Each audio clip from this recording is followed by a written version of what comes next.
Welcome to Romancing Grenada, Carriacou, and Petit Martinique.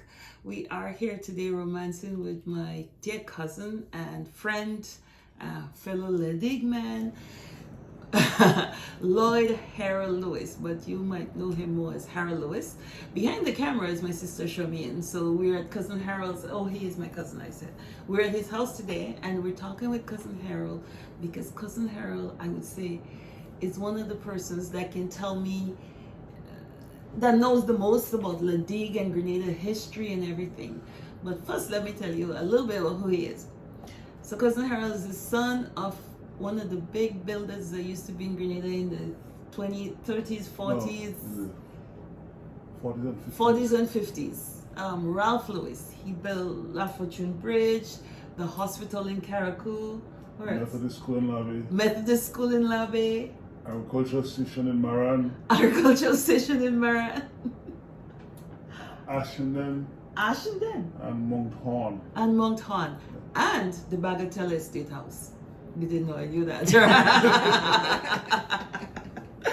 So he is Ralph Lewis's son, and Cousin Harold worked in agriculture back in the 50s, 60s. and 60s. Yes, doing exotic plants. So we're going to talk a little bit about that. And you also, weren't you directly, but your business employed me for a few days. Lewis Enterprises. That was where I got my first job. Meat processing. Yeah, meat processing, right. So, Cousin Harold, introduce yourself properly because I cannot say very much about you. Maybe tell us a little bit about you. And that beautiful shirt you're wearing, the Pentecostal church.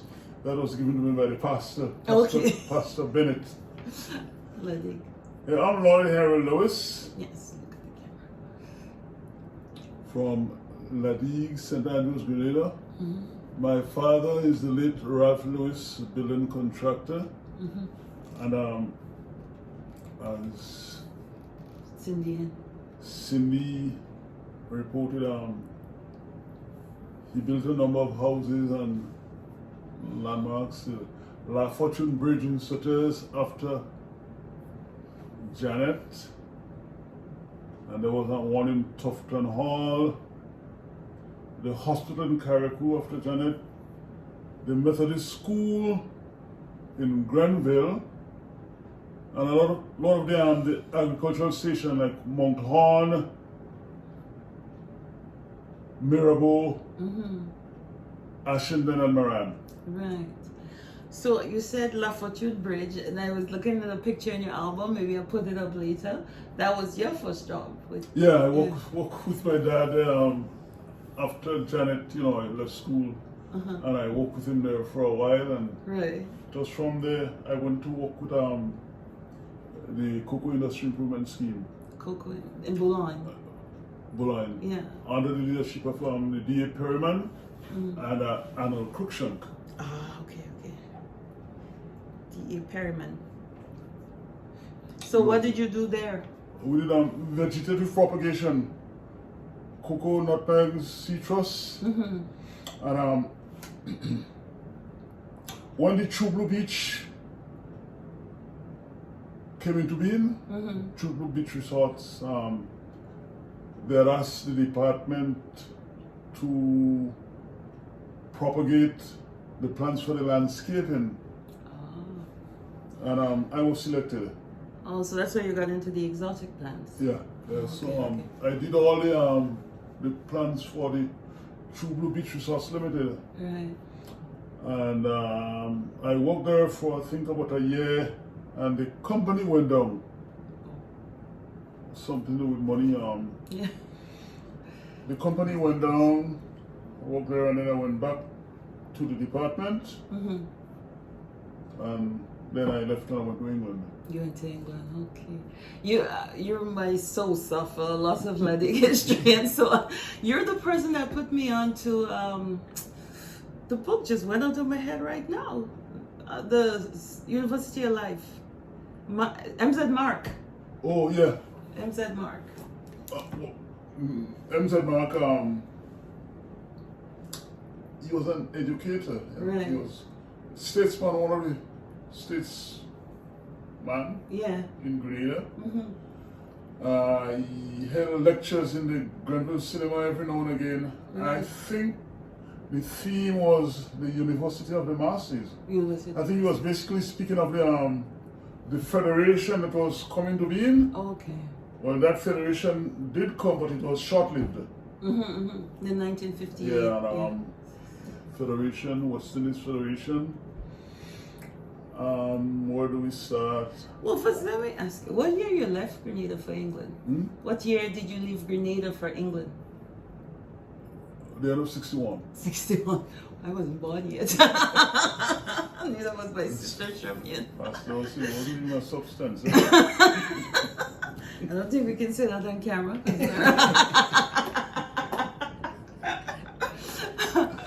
Yeah.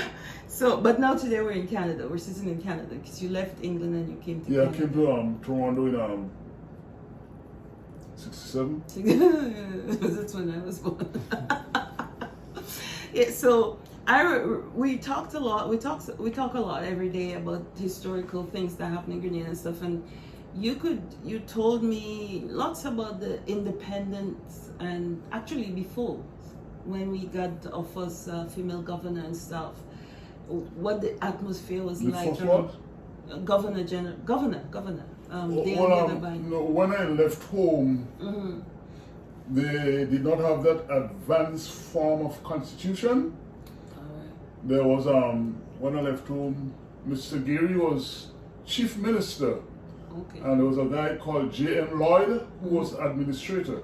Right. And as they get a more advanced form of constitution, those titles was changed from chief minister to premier, and then prime minister, and from administrator to governor, and then governor general. I see.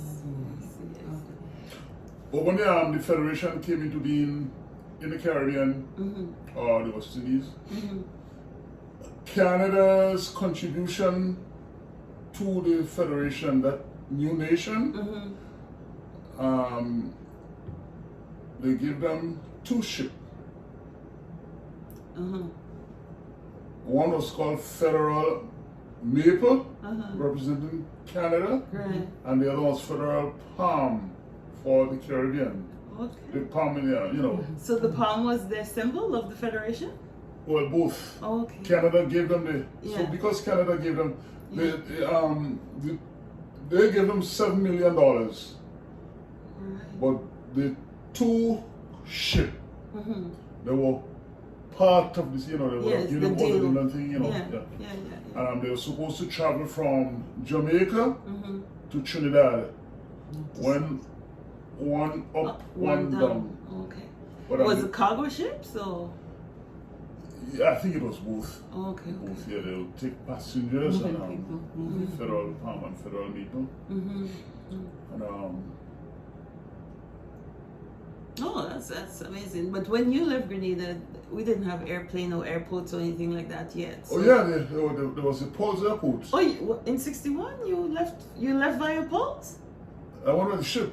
You went by the ship. Oh, yeah, okay. but Pulse was no, Pulse airport was there. Oh, right. And I remember a 4-engine plane did land there at one time. Okay. Was it? It was I think fairly they were called new. Clipper. A Clipper. All right. But you left Grenada via ship. Yeah, I went to England. I left by MV Montserrat, I think. Yes, those are the days. Yeah, I hear a lot of stories about the days when we used to take busloads.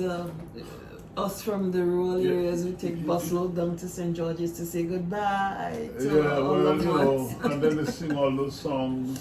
Yeah, they sing It's songs almost too. tomorrow, and My Last Date with You with Johnny James, and songs like that. And the other one, the Righteous Brothers, the Unchained melody. Right. I mean, when the people was leaving, every night, these requests, people are traveling, and there's another popular one called Edna Savage. My goodness, what was it called? So Those it's are like good a memories, party. Yeah, it's like party, a failed party. Yeah. Yeah, Edna Savage. Yeah. And then stuck with her. meat processing thing, just leave that there. I don't want to touch it. Oh, no. I understand. No, I need to say that you were one of the first people that brought enterprise into La Digue. Okay, yeah. Well, you had, so tell us a little bit about what was happening. What did you have? What did you bring? Okay, it was in 1981 when 1981. I thought it was 83. my brother and I, You had a farm? we started this business, Lewis Enterprises, where we were processing meat mainly. But you grew the food you were processing, right? You grew the food you were processing. So the meats you processed was from your own farm. Yeah, well, we bought some hybrid pigs from Trinidad and we breed them down there. So basically, we didn't have to buy from the farmers there. Right. We grew our own pigs. Right. And we were there. We sold things to the hospital, the hotel, supermarket. It was called Lewis Enterprises, and the name of the product was Tiffany's. Tiffany's. Lewis Enterprises Produced Tiffany's. Right. But it was short-lived. I understand. Short-lived. But it was where I got my first job. I I went to help. I think your nephew asked my typing school to send somebody, and I went there as the typist. But there wasn't much to type, so I went into the processing plant to help them rub the meats and stuff like that. It was a nice process, and I mean I thank you for that, because you and your brothers for being able to bring this industry to the area. Well, I'm off camera, but allow me to say, I know they used to do a Christmas hamper at the end of the year as well. They used to give Christmas hampers to people who were on pensions to help to subsidize their income. Okay, no, we didn't get any. We didn't get any. Maybe you weren't there at the time. Yeah. I left from 61. No. From Tiffany's From Tiffany's in Grenada? Yeah. They used to give hampers. Well, as I said, you left and it was up and up down. the business. Earl was the one who was managing. Right, so Earl was managing that project because I helped distribute the bags too. Well, it was a good time. It was good, but what can you say on the air? Yeah. Ambitious. Things happen. Ambitious. Yes. There's a time and season. Yeah. Let's just say that. Yeah, it's unfortunate. So, but we're here and we're gonna talk again. You and I usually go visit one of your old teachers. Teacher Veronica. Teacher Veronica. Yeah. First, tell us, how old are you, Cousin Harold? Teacher Veronica. How old are you? What year were you born? Me? 38. 1938. Congratulations. Nobody believed that. Could knock off a couple. Sometimes I did add and sometimes I did subtract. Based on the situation? So we've got our teacher up here, Teacher Veronica. She's from Upper La Digue. My mother went to Mount St. Lawrence RC. Yes. She was teaching there. The teacher, the headmaster, gave me this letter to take up for Teacher Veronica. That was before she was a teacher. She was not a teacher then. Oh, no. You got a letter to bring to Veronica Renwick. Veronica Renwick. Right. And I left it to the mom because she wasn't around, and she started to teach. So that was her hiring letter, the letter for hiring her. So we go to visit Teacher Veronica now. We always talk about this. She is up here. She's a senior now, and this lady and I, we visit her every now and again and make phone calls. Yes. And we talk. Reminisce. Yes. Extensively, And she enjoys the visit. Yes, enjoys absolutely, it. absolutely. Very nice lady to talk to. Mm-hmm. But like, health is challenged now. So Yeah, but we the do what last we time I can. think it was in October, November, September, October. I can't remember. Your It mom was- took Yeah, us. yeah, we went there late last year. So But- you're going to be editing this thing? No, Okay. we're having a chat, and Okay. it's going as we're having the chat. You usually give me lots of jokes, and I mean, I want to talk about. It's not a bad thing. I just want to show the kind of society we had and how we taught one another through informal ways. The U.S. stamp.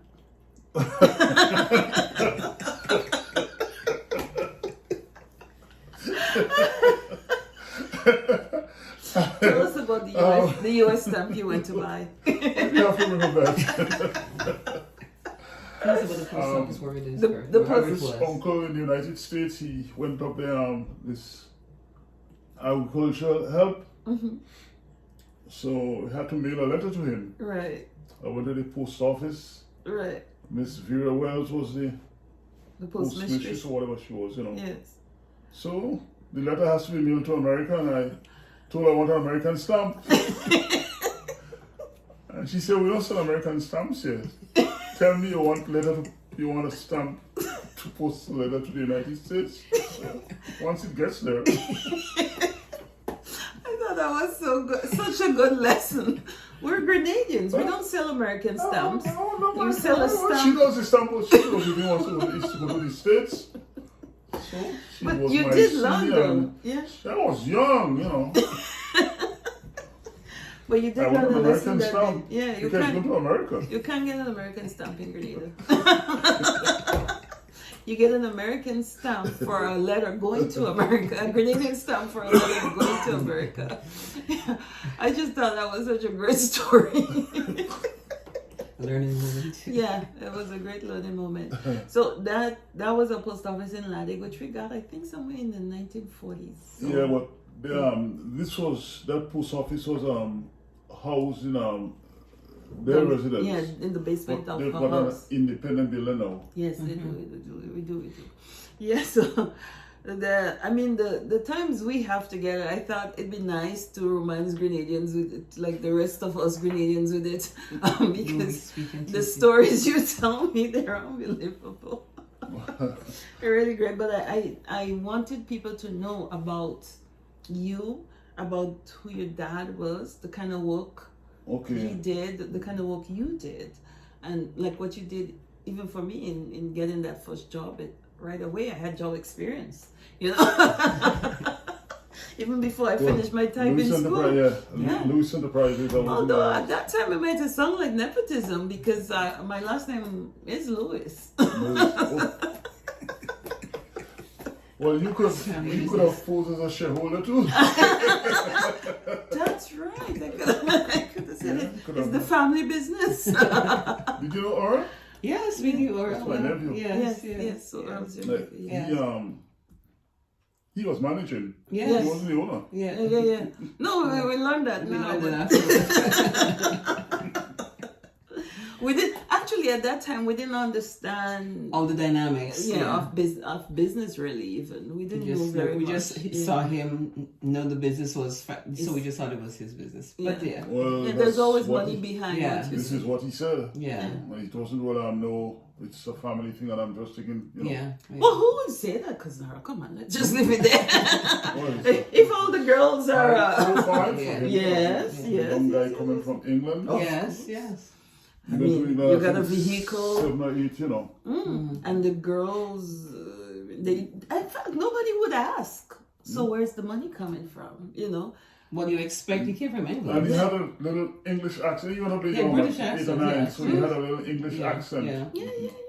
But I'm just saying, on the practical side, a girl especially wouldn't care Yes. who was behind the face they saw, So that's just how it was. Mm-hmm. But I think, for me, I'm really grateful. Old Shamin also did some charity work with him. So for us, it was good work experience. And I want to ask about the propagator where you worked with the agriculture in Yeah. the What was it like in the early days? You wanted to ask? You about? can turn the camera to suit you if you like. That's okay. Good. Well, I think it was called vegetative propagation. They did. They focused mainly on cocoa Oh, so it's in the beginning.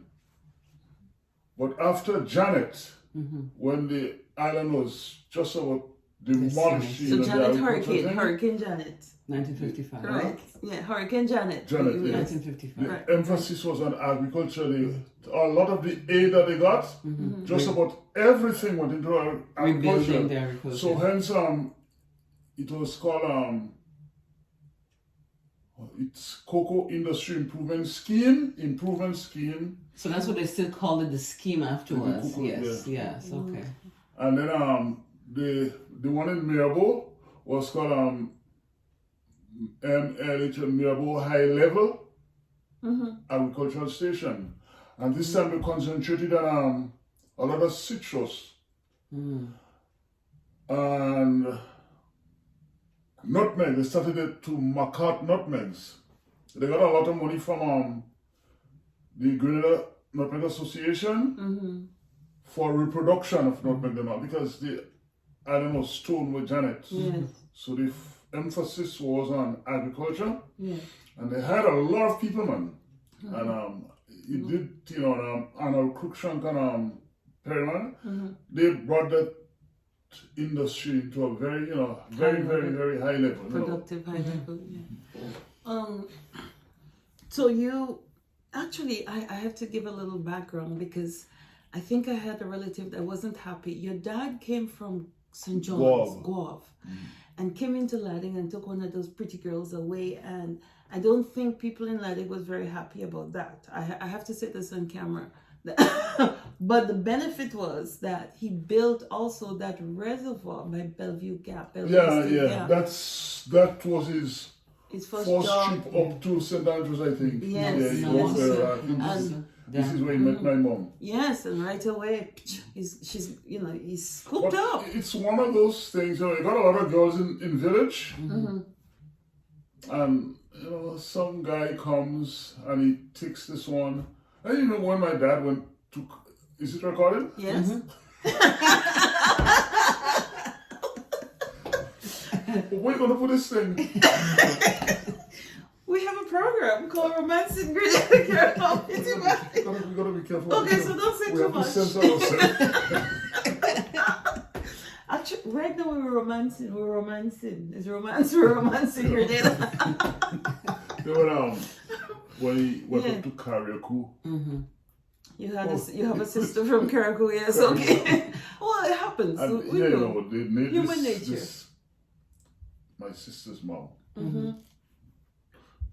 Big black man comes up from the mainland, and he was the foreman then. He was a foreman. Oh, okay. And I mean, he was a pick. Oh, you're very tall. Were you as tall as him, or was he taller than you? No, same height maybe. So you're 6'2", 6'3"? Yeah. So he was sitting duck, So it's just that sees him. And then your grandfather, was it your grandfather? Yes, my grandfather. I was going to say My dad that. should have flogged your grandfather. Okay, well, because we had the things out of the bag. So there was a certain lady my grandfather liked, and the cousin Harold's father, I guess, being taller. And he was the boss. It's different. Yes. He was the boss. Like the lady. So they got into a little tiff, and he fired my grandfather. Can you imagine that? Still happens. It still happens. Tell you, Yeah, he was like that. It would be an easy catch. That's a long time. I still, even today. A long time. Well, I mean, anyway, it happens. Yeah, people are always looking for, we want good-looking husbands that can provide security for us. The And best way we can express ourselves, and we look for the best things that we can express ourselves, and whether it's in a handsome man or a wealthy person, always the There's best a thing we bell. can. Or